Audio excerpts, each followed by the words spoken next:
Satu kata buat pengacara kondang, buat pengacara miliarder, katanya yang namanya kasus Vina ada misterinya, katanya tidak bisa diselesaikan, harus melalui tim apa itu ya, melalui lembaga-lembaga katanya itu ya, supaya ada fakta yang nyata. Jadi begini Pak, gampang kok, periksa aja itu Ibtu Rudiana.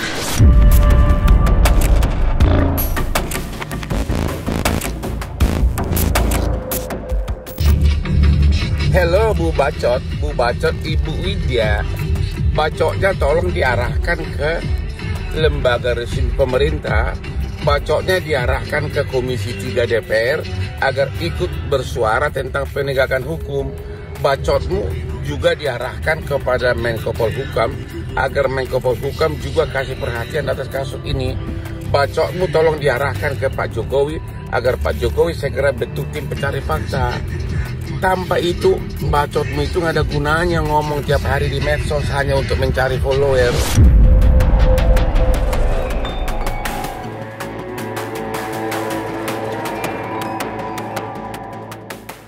Harus ada jalur resmi, ya. Tanpa itu misteri Vina ini tidak akan terbongkar. Sekarang ini targetnya hanya satu, untuk memuaskan masyarakat. Ya, adili Peggy divonis, pasti kasusnya selesai.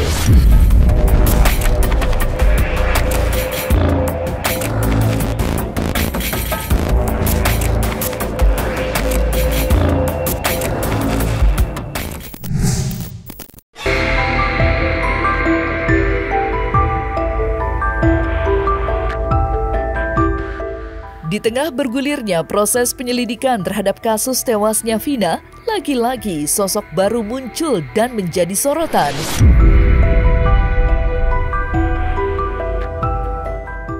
Diketahui sosok tersebut bernama Ibu Widya.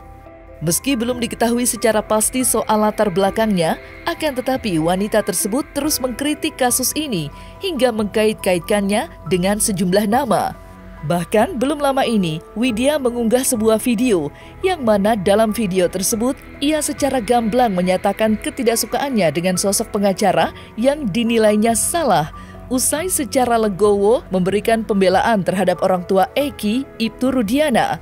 Entahlah apa maksud dan tujuan ia melakukan hal tersebut. Namun banyak yang menduga jika sosok pengacara yang dimaksud ialah Hotman Paris Hutapea.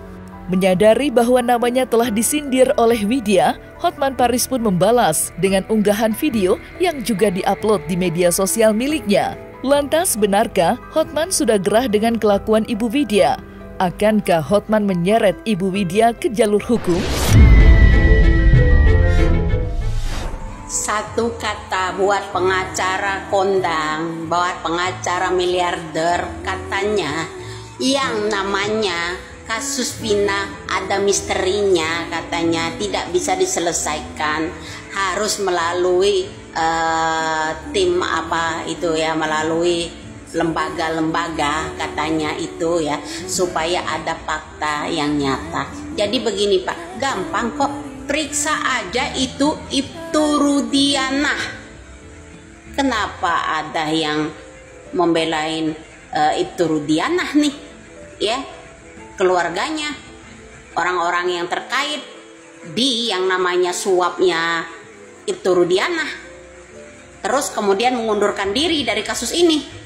Kemarin garang sampai ke langit ketujuh, ya kan? Sekarang lobet, ya toh? Artinya apa itu? Ada apa dengan kalian? Unjuk taring segitu panjangnya kok, tapi ditelan sendiri taringnya. Gampang kan saya bilang? Hanya saja tinggal bagaimana Kapolri kita dan tanda tangan dari Presiden. Unjuk taring sepanjang-panjangnya. Jangan dilindungi jenderal-jenderal tersebut.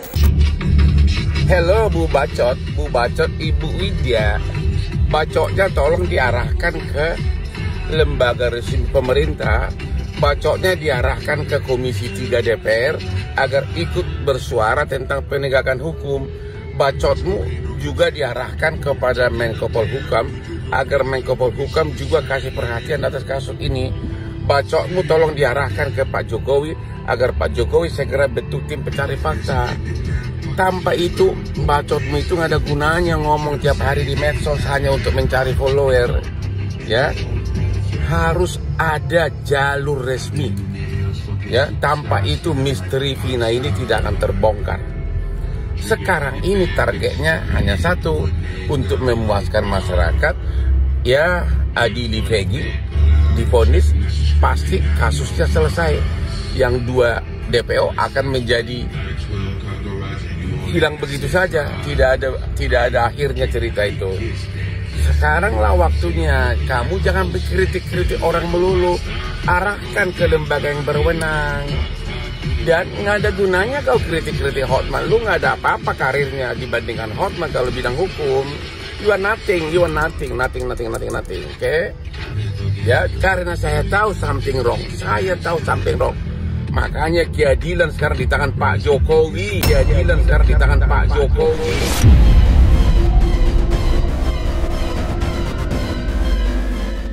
Dari berbagai pernyataan yang disampaikan olehnya, terdapat satu poin di mana Ibu Widya selalu berasumsi jikalau pelaku sebenarnya dari kasus ini adalah anak dari sosok berpengaruh di wilayah Cirebon. Tidak hanya itu, satu lagi yang juga ia sorot ialah adanya keterkaitan keponakan dari salah satu petinggi institusi dalam kasus yang terjadi pada tahun 2016 silam itu. Lantas, apa yang sebenarnya diinginkan oleh Widya?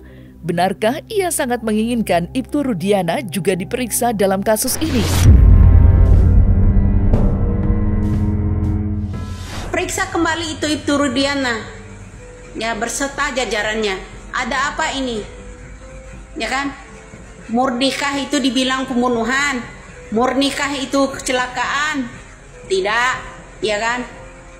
Masa 9 tahun berjalan, kasus ini nggak tuntas. Apakah Anda gemetar kalau ini terkuak orang yang Anda lindungi? Itu kan? Nah, kata siapa harus membentuk yang namanya lembaga agar bisa di pengadilan? Ya, ini kan udah dilimpahkan ke kejaksaan karena nggak mampu kan misteri itu kan. Kalau andai saja penguasa kita ini taringnya panjang seperti Widya, bisa ringan kok. Tinggal perintahkan, instruksikan kepada Polri, Kapolri dan jajarannya seluruhnya. Jangan pandang bulu, jangan melindungi jenderal. Ya, itu untuk Kapolrinya. Tinggal perintahkan, tanda tangan presidennya, perintahkan panggil kembali Ibtu Rudiana. Titik. Bapaknya Eki itu saya sangat kecewa. Begitu kasus ini kita pegang, yang pertama saya hubungi adalah bapaknya Eki, baik melalui Instagram maupun melalui WA. Mari kita ketemu. Ini kan anak bapak yang korban. Mari kita bahas. Tidak ada komentar apapun, tidak ada jawaban apapun. Tiba-tiba 4 hari lalu, saya sudah lewat dari 3 minggu, tiba-tiba ada utusan katanya dari Bareskrim yang mengaku utusan dari bapaknya Eki, meminta kita sebagai kuasa hukumnya. Tapi ada sedikit seolah-olah wacana bahwa bapaknya Eki itu percaya, itu kata dia, seolah-olah percaya bahwa Peggy yang sekarang itu adalah Peggy pembunuhnya. Jadi seolah-olah kita jadi kuasanya dengan syarat harus setuju bahwa Peggy sekarang ini adalah Peggy pembunuhnya gitu loh. Dan saya total tolak, ya, saya total tolak karena saya nggak mau disyaratkan begitu. Dan lagi pula udah kecewa kita 3 minggu dia tidak mau hubungi kita. Jadi kita mempertanyakan ada apa dengan bapaknya Peggy ini, bapaknya Egy ini? Kenapa sebagai seorang polisi, padahal dia dari awal penyidikan ikut mencari para pelaku ini? Ya, kalau menurut saya Ibtu Rudiana ini hanyalah kaki tangan ya, hanyalah kaki tangan. Ada otak intelektualnya yang tersembunyi, Pak. Ya, karena saya sangat mengenal struktur dan bagan dari kepolisian. Seseorang yang hanya berpangkat Ibtu itu nggak mampu merekayasa dan mengkondisikan sebuah kasus, Pak. Nggak bisa, Pak, dia. Ibtu itu nggak punya kekuatan yang punya kekuatan itu perwira, Pak. Udah mulai dari kompol, mungkin AKBP, kombes, ya, di mana mereka yang punya anak buah, mereka bisa menetapkan seseorang sebagai tersangka di situ, ya, bisa menandatangani, bisa memerintahkan. Kalau seorang itu ini hanyalah, kalau menurut saya ini ditekan, ya. Jadi ada faktor intelektual, kemungkinan seseorang perwira ya, yang bermain di sini, Pak. Ya, jadi kalau bisa meyakinkan hakim bahwa BAP itu fiktif, maka si Peggy ini bisa keluar. Dan kalau Peggy ini bebas, bisa membuktikan kepada masyarakat dan kepada khalayak Indonesia bahwa proses yang dilakukan polisi itu ngawur, ya. Dan dengan seperti itu bisa terjadi reformasi dulu, Pak. Karena kalau enggak akan sulit. Nah, kalau proses hukum ya 5 orang yang ditahan itu ya dia bisa mengajukan PK agar bisa keluar dulu di sana, ya. Dan nantinya kalau memang mereka bersalah dan ada bukti baru kan bisa aja dia lakukan PK luar biasa. Tapi kalau memang enggak, ya seperti yang prinsipnya itu bilang, lebih baik membebaskan 1000 orang bersalah daripada menghukum 1 orang yang tidak bersalah, Pak. Situ, ya. Jadi itu bukan hanya prinsip, tapi itu adalah sebuah asas yang sebenarnya harusnya dilakukan polisi, ya. Tapi polisi Indonesia nggak mau begitu. Selalu sebisa mungkin penjara, utang piutang aja dibilang nanti penggelapan, penjara di situ, ya. Saling ledek-ledekan, masukin penjara, pencemaran nama baik, akhirnya penjara overloading. Itu yang terjadi sekarang kan seperti itu, Pak. Karena kalau dari awal bisa ada DPO ini kan dari keterangan saksi. Jadi kalau saksinya memberikan keterangan tidak benar di situ, berarti keterangan dia nggak bisa dipakai dong. Kalau BAP-nya nggak benar, otomatis berimbas dengan alat buktinya yang juga fiktif dong. Kalau alat buktinya fiktif, ya berarti itu semua yang kena pidana harusnya dilepaskan gitu loh. Jadi banyak sekali ya penyimpangan-penyimpangan juga. Contoh DPO itu nggak ada foto, nggak ada wajah di situ. Jadi bagaimana dia bilang mencari seseorang, tapi nggak ada ciri-cirinya, nggak ada fotonya di sini, ya. Jadi otomatis dia bilang fiktif, ya mungkin dari awal memang nggak ada. Karena ya memang tidak ada fotonya, nggak jelas siapa yang dicari di situ, ya. Jadi banyak sekali kejanggalan dan banyak sekali penyimpangan yang saya lihat di dalam penanganan kasus Vina Cirebon ini, ya. Jadi ini salah satu contoh ketidakprofesionalan Polri dalam penanganan kasus, ya. Jadi oknum-oknum ini masih banyak berkeliaran, dan bukti bahwa presisi yang dicanangkan oleh Polri itu sama sekali nggak berjalan, Pak. Jadi kalau ada saksi-saksi yang dulu mungkin fiktif, ya hanya nama saja tapi orangnya nggak ada, atau orangnya ada tapi akhirnya orangnya nggak sebenarnya. Nah, mari kita serahkan sepenuhnya kepada penegakan hukum. Di internal Polri ada, yaitu Propam dan Kompolnas juga pasti saat ini mengawasin. Khususnya pimpinan Polri, Kapolri, Kapolda yang terlibat langsung pasti mengawal jalannya proses penyidikan yang akan dibuka kembali. Propam ini tidak bisa dihentikan karena ini internal yang mau diperiksa, ya. Bukan masyarakat sipil yang mau diperiksa oleh Propam. Jadi internal mereka, artinya polisi yang patut diduga pada saat kasus Vina ini ada dugaan penyimpangan-penyimpangan. Ini nggak bisa dihentikan, ya. Artinya biar aja berjalan. Kalaupun ini dihentikan, tapi permasalahan yang ada di Propam ini yang sedang dilaporkan ke Propam, ya tetap berjalan. Ketika nanti dibuka kembali, ya, nah ditemukan ada penyimpangan-penyimpangan oleh Propam. Nah, kinerja teman-teman Propam kan sudah cepat jadinya, nggak perlu lagi menunggu-nunggu, tidak terganggu lagi dalam kasus penyidikan yang sedang dilakukan oleh pidana umumnya, kasus Vina ini. Kasus ini hanya terbongkar secara tuntas kalau benar-benar dibentuk tim pencari fakta oleh Pak Jokowi. Karena Pak Jokowi lah yang punya kewenangan memerintah Kapolri, memerintahkan lembaga permasyarakatan untuk mengeluarkan si orang ini setiap waktu untuk diperiksa. Kalau pengacara mana punya kewenangan untuk memeriksa para terpidana ini? Keadilannya sekarang di tangan Pak Jokowi, bentuk tim pencari fakta akan simpel jawabannya. Ya semua orang boleh berpendapat kayak gitu. Tetapi kalau menurut saya, usulan untuk mencari tim pencari fakta itu yang saya justru saya pertanyakan apa urgensinya. Karena kasus ini sudah digelar faktanya 2016 dulu kan sampai di fakta persidangan, sampai persidangan pengadilan negeri, sampai banding, sampai kasasi, keputusannya sudah ada jelas. Tinggal yang 3 DPO itu kan, kemudian 3 DPO itu ternyata yang baru tangkap baru 1. Jadi tidak ada masalah sebetulnya, masalahnya bukan merubet. Sudah tuntas dulu tapi masih ada yang kurang. Teruskan. Nah, sekarang kalau mau dibikin tim pencari fakta, apakah kemudian siapa yang mau ditunjuk dari tim pencari fakta? Siapa yang menjamin bahwa itu benar fakta beneran? Terus kemudian apakah mungkin penemuan fakta itu kemudian bisa mempengaruhi putusan pengadilan yang sudah inkrah sampai Mahkamah Agung? Kan percuma kayak gitu kan. Itu namanya menurut saya ya, tim pencari fakta untuk mencari kebenaran ini itu menghina pengadilan kalau saya pribadi. Makanya itu saya menyarankan kalau mencari keadilan dianggap ini dulu pengadilan sesat ya dalam tanda petik. Ya untuk mengkoreksi pengadilan sesat itu hanya melalui PK. Mengatakan pengadilan sesat itu justru menghina pengadilan gitu. Ayah dari? Ya, jadi sejauh ini sudah dilakukan pemeriksaan. Ya, sudah dilakukan pemeriksaan. Dan tim yang kemarin datang, khususnya mengasistensi kami juga tentunya mengambil keterangan dari yang bersangkutan. Ya, tentu kita tidak tahu hasilnya seperti apa.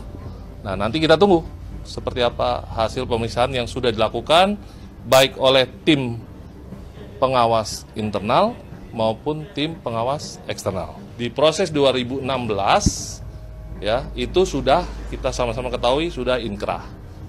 Nah, tentu kalaupun ada tindakan-tindakan lain yang unprosedural, ya, itu sudah dilakukan pemeriksaan oleh tim-tim yang sudah datang mengunjungi kami, baik dari pengawas internal maupun pengawas eksternal dari Kompolnas dan Komnas HAM. Hasilnya seperti apa?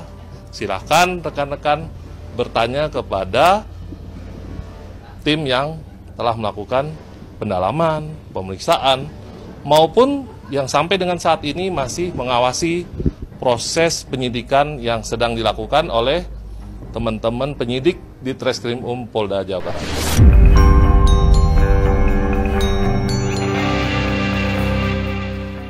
Buntut dari semerawutnya kasus ini, nasib Peggy Setiawan yang ditahan kini masih menunggu dari sidang pra-peradilan yang telah resmi diajukan oleh tim kuasa hukum Peggy Setiawan.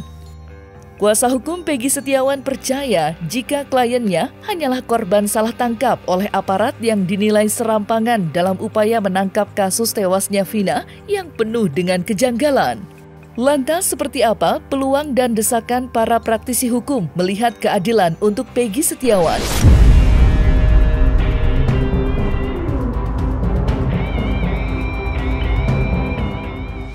Kalau saya sih 100% saya meyakini bersama teman-teman bahwa Peggy Setiawan ini tidak bersalah.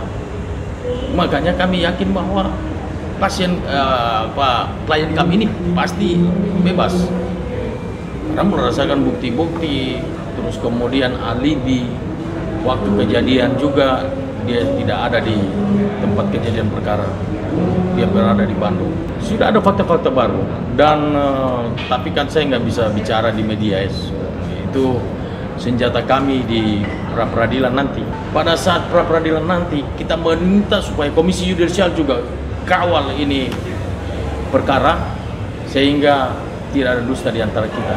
Intinya bahwa kami fokus untuk membela Peggy Setiawan agar dia bebas. Sepakat. Jadi setelah buat tim investigasi, tim pencari fakta, setelah ketemukan data-data valid, diserahkan di polisi, baru berjalan. Jangan seperti sekarang, tiba-tiba bilang 2 DPO itu fiktif. Akhirnya kan yang dirugikan klien kami. Kasihan kan, orang tidak bersalah, hanya seorang kuli bangunan, dikorbankan seperti itu kan kasihan. Kami dari tim kuasa hukum Peggy sangat berterima kasih sekali kalau Pak Otto Hasibuan mau membantu menolong si tersangka. Itu ya sah-sah aja. Kami senang kalau beliau mau bergabung dengan kami. Tapi tentunya pastikan kita sudah memulai dari awal. Jadi ya beliau menyesuaikanlah dengan situasi kita sekarang ini.